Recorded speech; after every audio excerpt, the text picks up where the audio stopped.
En ek het dit 'n bietjie verwaarloos oor 'n paar jare. Ek het die proses so gebaseer op die EL84 buis. Lyk my daar's iets omtrent die EL84 wat net gemaak het van die beste buise wat ooit gemaak is. Dis net ongelukkig, jy kan nie waarby verbykom nie. Dis 'n wonderlike buis. En hy werk baie mooi in 'n push-pull. So hierdie is baie grotendeels gebaseer op die Dynaco en die Ballard 15. Jy sal sien hy het 'n name is Student. It's a bit of a quaint name. But there you go. Everybody that told me they built amps at university told me, yeah, we built those Ballard amps, we built a 520, we built a 510. The 510 sounded the best. So, and we make, South Africa, there's some beautiful C cores. We've got very good metal and copper in South Africa being manufactured locally. So I'm quite proud of being able to use South African materials in the amplifier. So this is all custom made. So my philosophy, Mars audio philosophy, is definitely to use local materials and local secondary industry. And the problem I had with this specific transformer is the bobbin. The bobbin, there's very little room on the bobbin. When I roll the wire, it's very thin, 0.2 millimeter in the primary.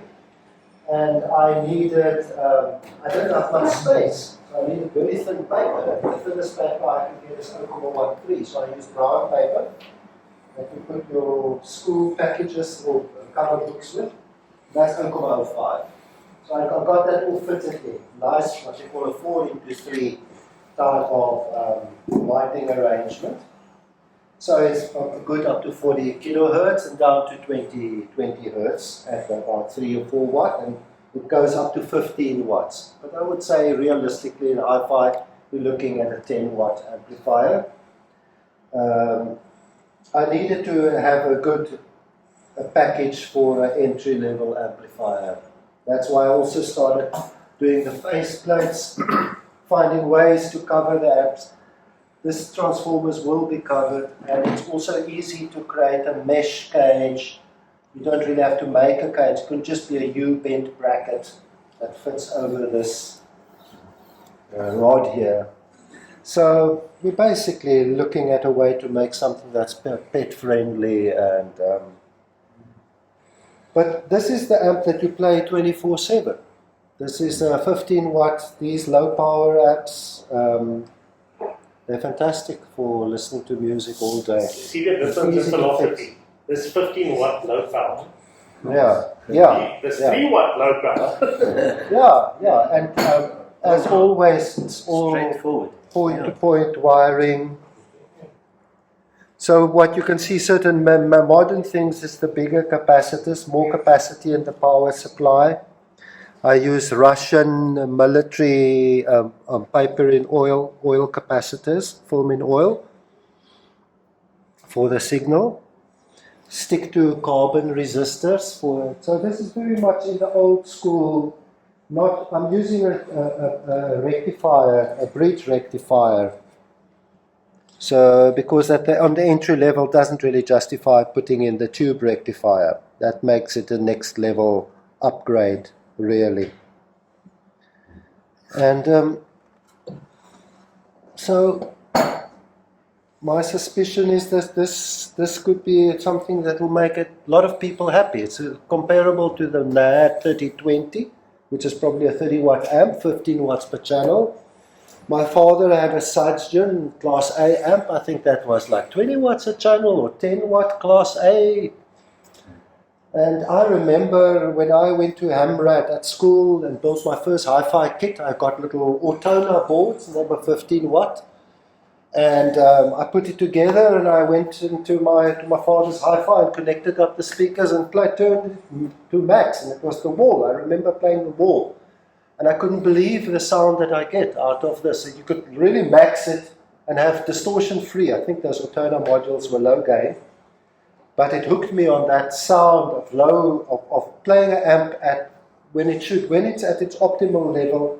You want it to be listenable. Whereas in the high-power amps, you're usually playing way below the max limit or the sweet spot. Whereas with the low-power amps, you get into that area where the compression starts happening, which is for hi-fi guys like a terrible thing. But when you listen to your Beatles and your pop, if you listen to compressed music, then low-power amps are great. They don't have the extreme range of, can't put out those high decibel swings, the dynamics. But you have this experience where you could actually sit in the room, sit with people, and it switches, the program switches from folk to trance. You don't suddenly have to jump up and turn down the volume. You know, the music, the music is all in a good. I maxed it last night in the house. And also, the house people came out and said, like, why are you playing so loud? It's really dominating. And I went sitting in my wife where she's watching a video, and it just became louder and louder. You know, you go back to the room, turn it down, and get back.